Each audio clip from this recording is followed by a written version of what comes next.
He had no bed, no food, no one to call, just the cold ground beneath him, a shattered dream, and a burning will to rise. The city was merciless.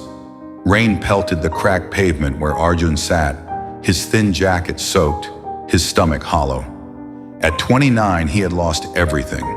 A year ago, he had a job, a small apartment, and a family he thought would always stand by him.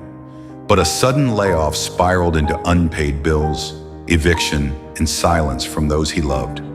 His parents turned away, ashamed of his failure. Friends vanished. The world moved on, but Arjun was stuck, invisible on the streets. Each night was a battle. He curled up under a bridge, the concrete biting into his skin, the wind howling through his thin clothes. Hunger gnawed at him, not just for food, but for purpose. He scavenged for scraps in bins behind restaurants, each bite a reminder of how far he'd fallen. "Who am I now?" he whispered into the dark, his voice breaking. Self-doubt was louder than the city's noise. It told him he was nothing, that he'd never escape this abyss. Society rejected him. He applied for jobs, dozens, then hundreds. Each interview ended the same. "Sorry, we need someone with more experience." Or worse, silence. Store clerks shooed him away, mistaking him for a thief. Strangers avoided his eyes. He felt like a ghost, unseen, unwanted. One night, shivering and alone, he stared at his reflection in a puddle. His face was gaunt, his eyes hollow. "Is this it?" he thought. "Is this where my story ends?" But something inside Arjun refused to break. A spark, faint but fierce, flickered in his chest. He remembered his mother's words from childhood. "You are stronger than your pain." Those words became his anchor. He decided he wouldn't let this be his end. He would fight, not for wealth, not yet, but for a reason to keep going. Arjun started small. He forced himself to wake before dawn, no matter how cold or tired he was.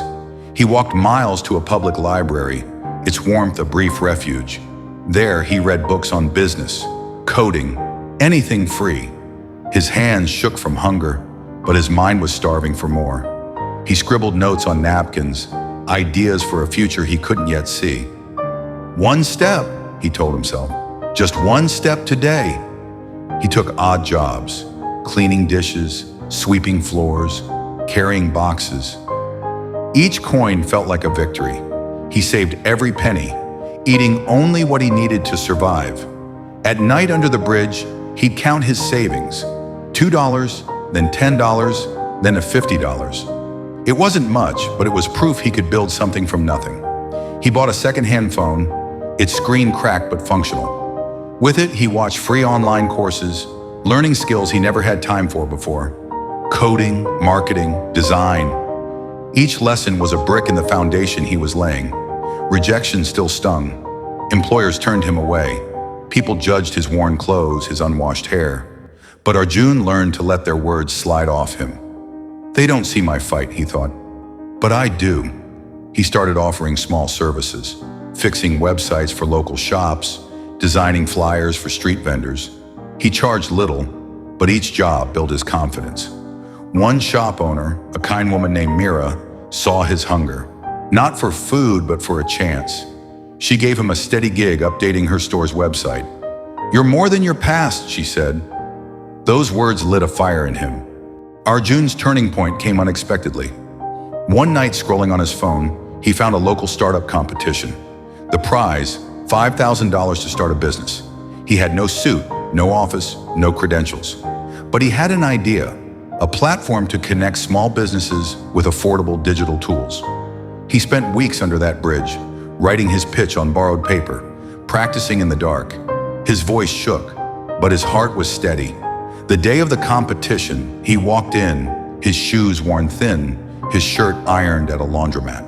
The judges raised eyebrows, but Arjun spoke with a fire that silenced the room. He told his story, not for pity, but to show what resilience could do. He didn't win first place, but a judge, impressed by his grit, offered him mentorship and a small investment. It was enough. Arjun poured everything into his idea. He worked from libraries, cafes, anywhere with free Wi-Fi. He coded late into the night, his eyes burning, his fingers stiff. Failure loomed. Clients dropped out. Bugs crashed his platform. But he remembered the cold nights under the bridge. "I've survived worse," he told himself. He fixed the bugs, found new clients, kept going. Months turned into years. His platform grew, connecting thousands of small businesses with tools to thrive. Arjun hired a team, rented an office, and one day looked out a window at the city that once crushed him. He wasn't just wealthy now, he was free. Free from hunger, from shame, from the weight of being invisible. He bought a small house, not for luxury, but for the simple joy of a warm bed. He sent money to his parents, not out of anger, but forgiveness. Some nights he drove back to that bridge, not to mourn, but to remember. "This is where I began," he thought. "This is where I learned to rise." Arjun's story spread. He spoke at schools, shelters, anywhere people felt lost.